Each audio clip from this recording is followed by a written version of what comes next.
Hey guys, how y'all doing? I'm here to give you guys a recap on a new episode of Boku no Hero Academia 2nd season, or you can call it My Hero Academia 2 on episode 18.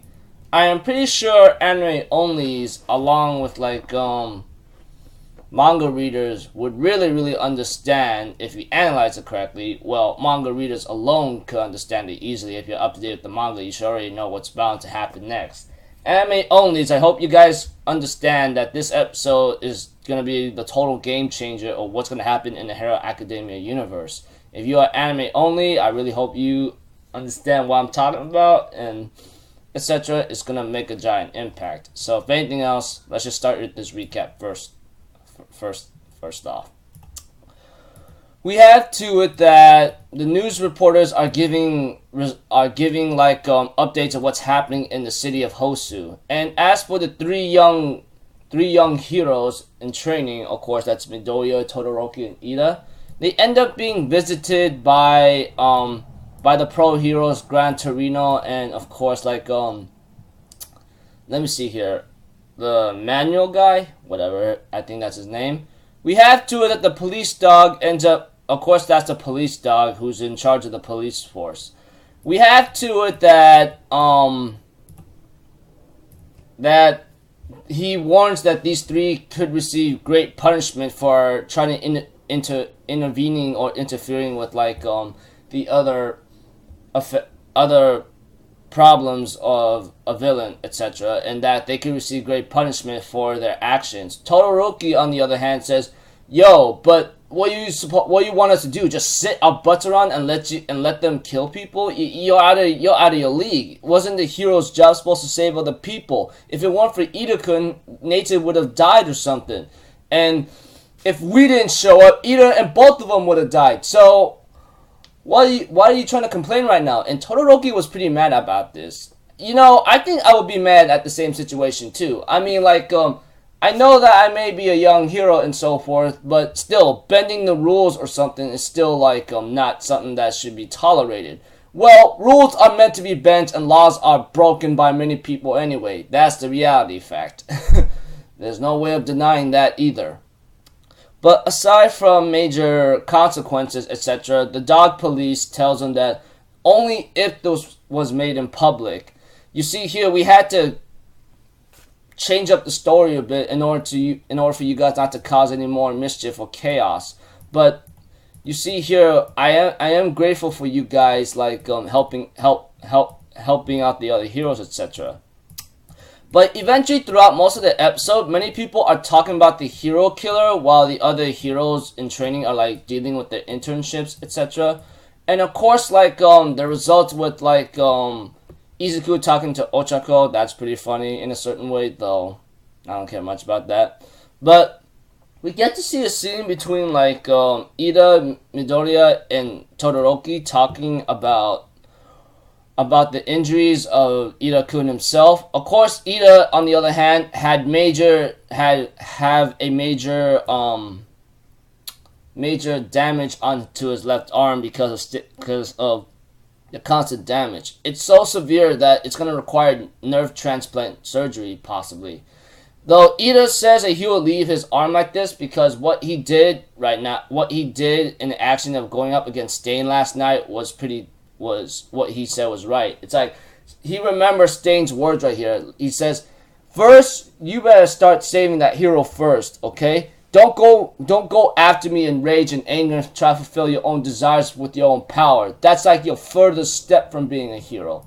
As much as Ida-kun hates the guy, he decides to believe his words because of what he's done. But aside from that, this is where it gets really serious and after this scene as well. Because Gran Torino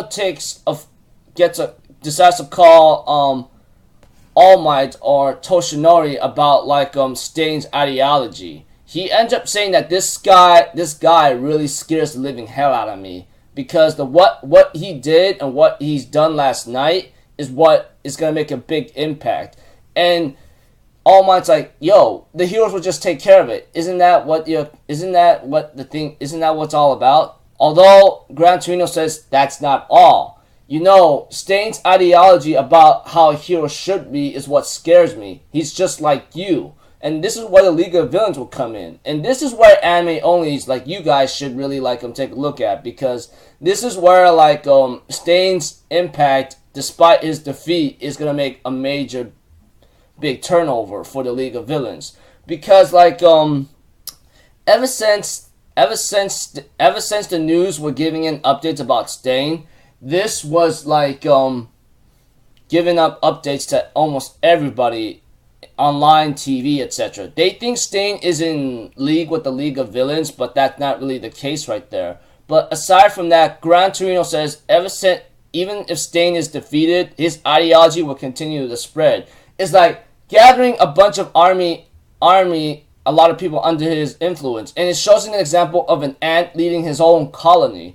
It's like a festering of freaking bullet ants, for example, but just regular ants, I believe. But aside from that, we have to it that Gran Torino also tells All Might that All for One is also on the move, and this is where All Might's thinking, I can't believe this guy is still alive after I inflicted a severe injury on him. And Gran Torino tells him yeah, but you see here, this is where things are gonna get rough from here on out. But after this scene is what makes it more ugly, because this is where two outlaws or two criminals of breaking the law end up talking to each other about what's happening next. And of course, one of them ends up showing a video to the other guy about Stain. And this is where the video of Stain goes you see here, this guy, his name is Stain. He was known to be Chiyomi Akakura, I don't know. But aside from major introductions about him, they end up talking about his history, about why he become what he was today.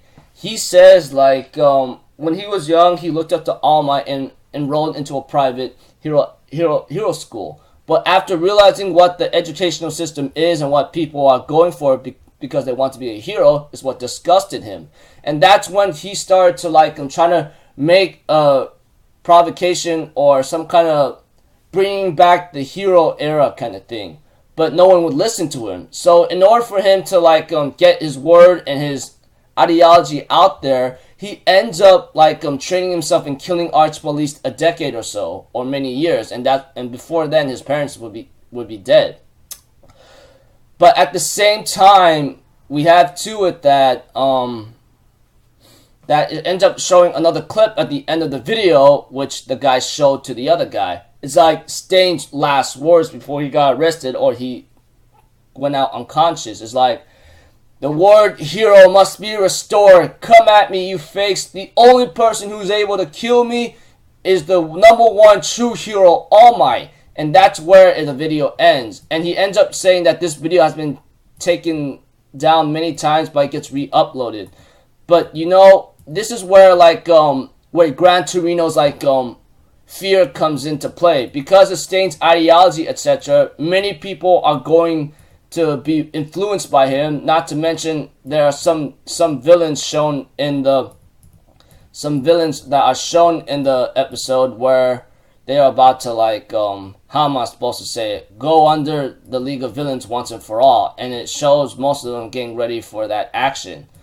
Looks like next episode, apparently, from what I read in the preview and what I heard, it could be an anime original, though we'll have to find out. But if it is, I guess I don't really have much of a problem, unless they're trying to how am I supposed to say it, trying not to maybe catch up to a certain event, which I thought it might happen later. Save it for maybe another season. But that event is to come later. But when I think about this episode, it's really important. A lot of anime onlys, I hope you guys understand that this became a very important episode for not only for the League of Villains, but for the entirety of the Hero Academia universe. But aside from that, it was a pretty cool episode, not too bad. But it's going to make a giant impact in the Hero Academia universe. So until then, I'll see you guys in my next video. So I'm off for Zero, people. Have a good day. I'll see you guys next time, alright? Peace out. Bye-bye. Toodaloo!